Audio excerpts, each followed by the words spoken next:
You're listening to the Practical Wealth Show with Curtis May, putting you in the driver's seat to control your finances. Let's start the Practical Wealth Talk about alternatives to Wall Street.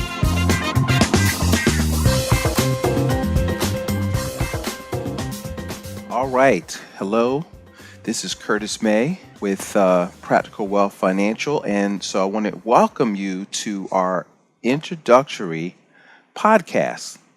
And so who am I and why might you want to listen to this? So real quick, my background is I'm a financial consultant specializing in really more so on the insurance side. And I always tell people I'm the non-Wall Street financial consultant because I think that there are better ways, safer ways to place, to accumulate and build wealth without putting your money at risk. So one of the things that I want to explore on this show of things that I began to learn. I started this journey out, I hate to say it, almost 30 years ago. I realized the NBA was not looking for 5'11" shooting guards.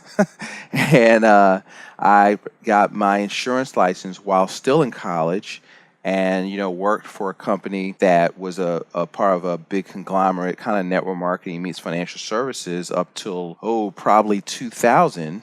And in around that time, so I was securities license and, buy term investor difference, max out your 401k. I was a traditional, mainstream, maybe I was a little bit untraditional with that company, but basically I was traditional advisor. I thought mutual funds were the greatest thing since sliced bread.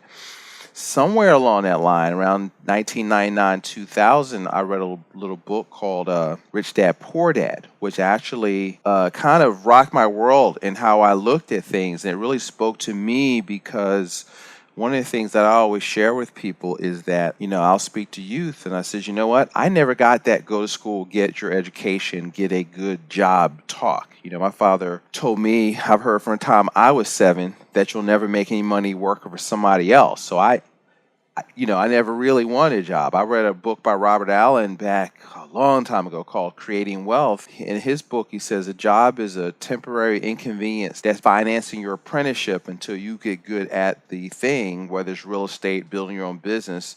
That's your asset that you're going to use to build wealth. So I've always viewed it that way, and I'm a third-generation entrepreneur.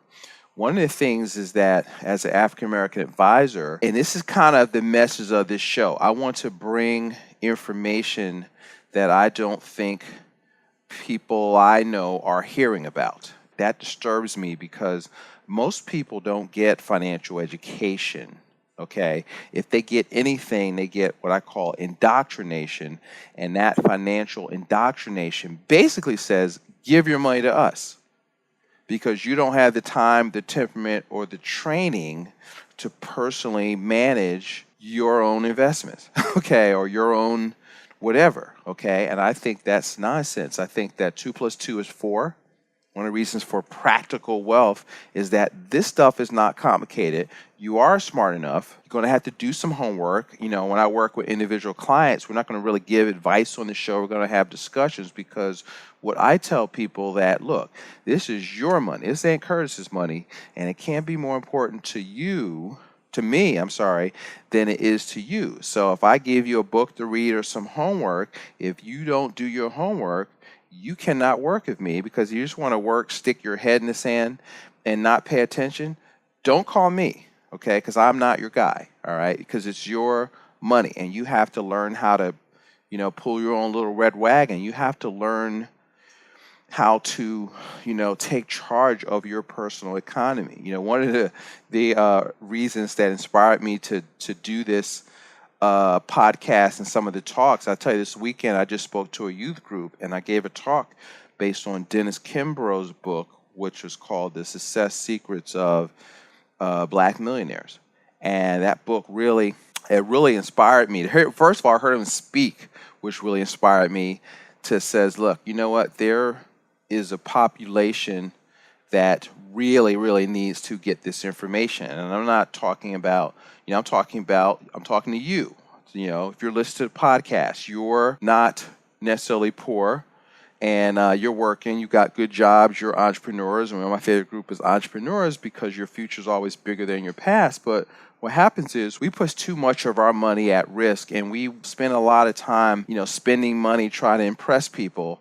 And there are things out there that that I've discovered over the last 10 years or so. I'm part of something called the prosperity economics movement. And so it's, what I call principles based, just educating people on how to systematically take more and more control of their money. One of the things that we specialize in that we'll get into on the show is really teaching families. We call it the private family reserve strategy. Some people call it, infinite banking or becoming your own banker, but we believe that permanent life insurance, whole life, just to be specific, is the best place to store cash and how to structure, your personal economy. When we say banking, banking just means creating a pool of capital. So how do you create as a family a pool of capital that you control that can move at cost to meet some needs you have? And so one of the things, I give homeworks. Like one of my favorite books on this subject, two of them, Become Your Own Banker by R. Nelson Nash. So I found that book in about 2003, which kind of shifted me from what I used to believe. And then there's a book that I discovered right around 2006 called Money for Life, which is actually my favorite book on the subject by Jeffrey Reeves. And one of the things is that from Stephen Covey's book, you got to begin with the end in mind. And so what I want people to do, I use the term personal economy with people. Everybody's got a personal economy. Some people's economy is bigger than others is bigger than yours, but the main thing that we all have in common is that we want it to grow. That can happen. Your financial situation is a matter of choice and not chance. And so one of the things about Dr. Kimbro's book is called The Wealth Choice, okay? Success Secrets of Black Millionaires. And so I did a talk to his youth on the 8 traits, because, success leaves clues. One of my favorite authors is Jim Rohn. Jim Rohn says, listen, most people don't have a money problem. They have a philosophy problem, which is how you think. What I tell clients all the time, listen, or people when I'm doing talks, listen, it's only 4 things you can do with $1. When you get paid, that money hits your account. You can spend it, save, and invest, or give it away, right? And so the order in which you perceive that, if you think, well, I'm going to spend it first, I'm going to pay bills first, that's your philosophy. So when you get it, you're going to pay bills, you're going to pay your mortgage off, you're going to pay everybody but you. But if you read The Richest Man in Babylon, the first chapter is part of all you earn is yours to keep. So you have to pay yourself first, at least 10% of your income. So you got to start with that. I don't even care about budgeting. I teach people a cash flow management system because that's where the rubber meets the road. But, if you save 10, 20% of your income, I don't really care what you do with the rest of it. I ain't going to tell you to stop going to Starbucks and all that kind of stuff. Cut up your credit cards. You can't get ahead doing that kind of stuff. So a lot of the talks is going to be contrarian. But one of the things is that our message, and the message is to kind of bring to you some alternative strategies. Folks, what I want you to do is I want you to think, okay, to disagree. There's Robert Kiyosaki says there's 2 sides of every coin, and there's the edge, okay? And so wisdom is found on the edge. So you got to be able to hold 2 opposing thoughts in your mind at the same time, and then be able to, discern the wisdom, which is how to apply that to improve your situation. Too much of what I see is that we have fed in to too many people, not just African Americans, but seeing themselves as a victim. The only things Dr. Kimbro talks about in the book is we relish in being a victim. There are groups, not to name any names, that if you don't see yourself as a victim, they don't have a business model. You are the CEO of your life. You need to take control of your life. Everybody's got a personal economy. So you can't control the economy, right, of nationally, macro, thinking macroeconomically, but you have to think macroeconomics. One of the things I teach. But you can control your personal economy. You can control your production and your consumption as a family. And community building starts from the bottom up, one family at a time, becoming a good steward of their resources and systematically engineering their way from I call subsistence. There's a poverty, one of my direct mentor who actually really has helped in this is Kim Butler in her book the Busting the Financial Planning Lies. One of the things I talk to clients about is the prosperity ladder, which is poverty, where you don't have any money or anything. And so how do you get out of poverty? You have to work. Any job, okay? You have to work. You got to you got to discipline yourself. You got to submit to discipline of going to somebody's job, letting them tell you what to do until you learn how to discipline yourself where you don't need to work for other people, okay?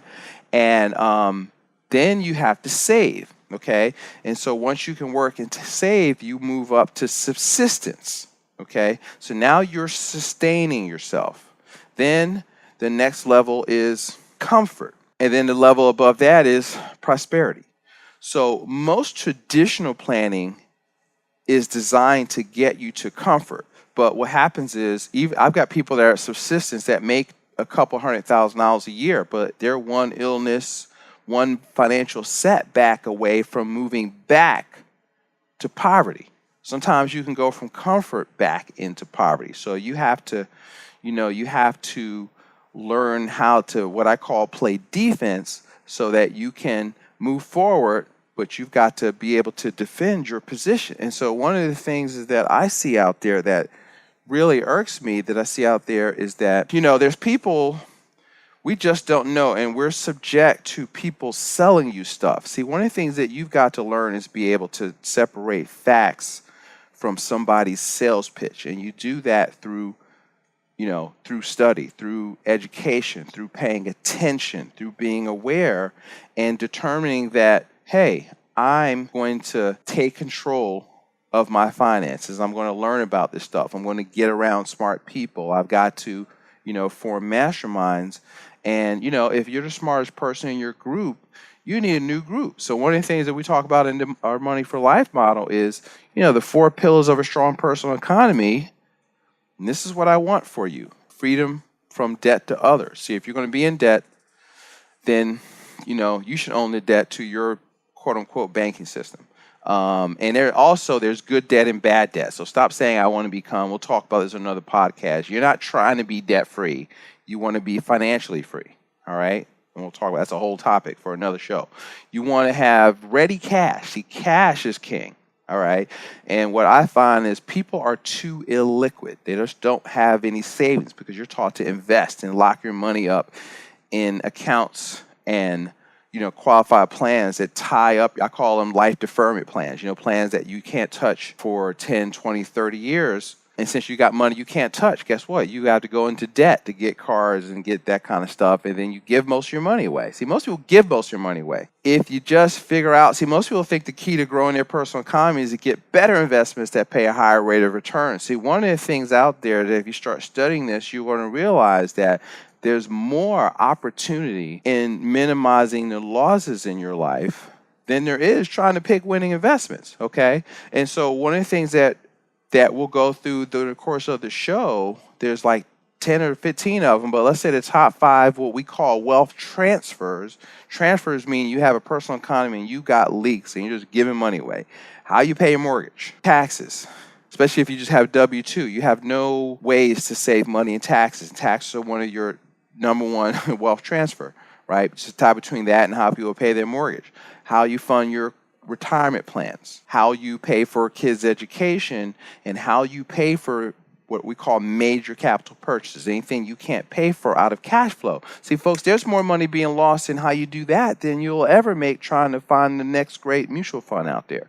And so, Benjamin Franklin once said, a penny saved is a penny earned. So you have to focus on becoming efficient with your cash flow, right? And so, the third pillar is, so you got to have cash, for what? For emergencies, life happens, people get sick, you get laid off, hot water heater breaks. You got to have money for that kind of stuff. And so that you don't have to go into debt and transfer your wealth away on interest payments. But there's also, better yet, opportunities that come up, okay? And so when those things come up, I have a client I had him saving $500 a month into his banking system. An opportunity came about. He's always looking for ways to make money. He got in the ATM business, and so he did it. I didn't hear about it till he had about 3, averaging $200 or $300 a month. I talked to him last week. He says, "Oh yeah, I got 8 now, and they're averaging $300 to $400 a month in fees, time 8." But he had to have the savings to take advantage of that opportunity to make a profit. What Jim Rohn says, profits are better than wages. This is what I was telling these kids this week, and I was speaking to them. Wages make you a living, profits make you a fortune. And profits are better than wages, and we started to break that down to them, which we'll do in another podcast. But you got to have cash. So that means you have to have savings. You have to be a good steward of your money. So you want to have passive income, which is the third pillar of a strong personal economy. Develop passive income that you don't have to work for and that you can't outlive. See, that's financial independence, being able to live. So we talk to people about I don't care about retirement. Retirement's a man-made concept. So my nickname is the contrarian. So I'm going to give you some contrarian advice for you to consider, right? And because what my goal is for you to think. I'm not going to tell you what to think. But, retirement's kind of a man-made concept. What I want you to do is I want you to be able to do what you want to do instead of what you have to, okay? And that is a function of cash flow, okay? And so I'm a big fan of Jim Rohn. His definition of financial independence is the one I give our clients, is that you want to be able to live like you want to live off of the income from your personally invested assets, okay? So it's a function of cash flow. So if it takes $4,000 a month to run your household, if you can make your asset column from real estate, from passive businesses, from your laundromats, from your ATM machine, whatever, that can net you, let's say if your bills are $3,000 a month and you can bring in $4,000 a month, guess what? Are you rich? No. But you are financially independent, meaning that if you stopped working a job, or even if you shut your business down, as long as you didn't take your overhead above that, you could maintain your standard of living and have a surplus indefinitely. And so, folks, that is what you're working for, okay? And that doesn't mean that you're living lifestyles that are rich and famous, but you're financially independent. So what you have done is bought your life back. You bought your time back. One of the things when I work with business owners, the goal is, people think the goal is to be in business. That is not the goal, okay? Business is a pain in the butt, one, unless you have a goal and a greatness. I'm a third-generation entrepreneur, so I speak from that standpoint. And, my grandfather was self-employed. In the 50s, employed 25, 30 people. My father was self-employed. And so, I never, again, like I told you, I didn't get a good job talk. So, we teach our kids, listen, we employ other people, so don't tell me about this job you want. You're going to come in the office and work for your mother or my wife's an attorney, or, we'll see. You're going to develop some business of your own, and internet business. I don't care what you do, but you got to think about, how can I create value in the marketplace? Because that is what you exchange for money. You got to create value first.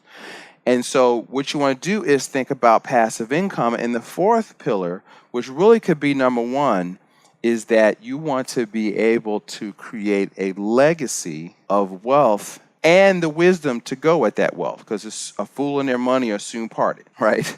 And so that's what you want to be able to develop. And so what we're going to discuss are ways to do that, from a legacy standpoint. I do want you to live the best life you can right now. So I'm not talking about, deferring your life for this next generation. I want you to live the best life you can right now. But, when you have kids, I have 3 kids, 3 children, 3 daughters actually, right? So I gotta make sure some knucklehead doesn't turn their head. I got this great idea from what is this guy's podcast? Cash Flow Diaries, Jay. So Jay, if you hear this, thank you. He has daughters too. He says what he does is he plays cash flow game, the rich dad game, and when his daughters are dating somebody, He makes them play cash flow. He breaks the boys come over and they have to play cash flow, which is brilliant. I was like, Jay, I bought his book just on that because I said that is a great screening tool. So, just ward off the knuckleheads from the get-go. And so that's a good thing. So it's about that. See, how do we teach our kids to think like that? So we're running around, begging for work. We have to learn how to create jobs. How do you create work? How do you give value first? Okay. How do you build financial independence? So stop looking for somebody outside of you to come save you. We're taught to go to the voting booths, and the voting booths are going to save us. So we're going to march. We're going to, that's going to save us. And I'm not downing that stuff, but listen, I am capable of saving, with God's help, right, myself. I'm taking control of my personal economy. I focus on, I always teach people, like, listen, I live in the performance economy. I got this from Dan Sullivan. And so I've made a decision to not live in the hours for dollars economy and to live in the performance economy. So the two entrepreneurial decisions that you make once you decide to do that is, one, that you're going to be responsible for your own cash flow, okay, for your own livelihood. And see, one of the things is that people got to get out there is that in your mind is that there's no security. Security is an illusion. There's only opportunity, okay? And everybody on this who's hearing this does not have to be an entrepreneur. I'm not saying that, but you at least need to be an entrepreneurial thinker, because even within your job, there are ways to create equity, to, maybe create ownership for yourself out of somebody else's business. You just got to focus on not sitting there doing as least you can so you can get a check on Friday. You got to figure out, how can I create value for this organization? Don't see yourself as somebody sitting there earning a salary. See yourself as you selling your time, your labor, your expertise to your employer, and they're your customer. How can you make, if you're a consultant, and if you have a customer, if you're in business, how can you keep your customer happy? How can you keep your customer coming back for more? How can you create value for that customer? Because guess what? If you focus on being excellent, other people will see your value, and you will, because see, I told kids, listen, if you just 80% of it, you just show up and work hard, you'll beat 90% of most people out there, because most people are sorry. They can't even do that. And so if you will learn to do that, you will shine out. You will shine, okay? And learn how to think on your feet, create value. And so that's what you got to do. So we're going to focus on being excellent on, we're going to talk about the 7 principles of prosperity. What is prosperity economics? Why should you be interested in it? So I want you to listen out for our next podcast. It's going to be a real excuse for me to, interview leaders and kind of bring a self-empowerment talk, especially when it comes to finances, to the world, because our clients, we'll have these great conversations, and they're said, Curtis, you know what, you should record some of this stuff, because we have good debates, or I'll have good instruction. We'll do it on the fly. So, what we'll hear about is some of the questions, some of the conversations that we'll have. And if you've got topics that you like to bring up, let's talk about them. This is about learning. This is about you creating wealth for yourself and, raising smart kids. Okay, that can take it to the next level and building generational wealth. So with that, listen, thank you for listening to our first podcast here. God bless, and we will see you soon.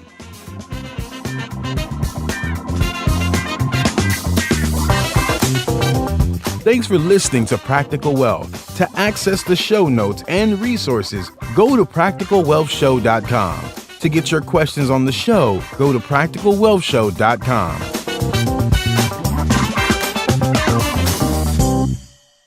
This show is for entertainment purposes only. Before you make any investment decisions, consult a professional.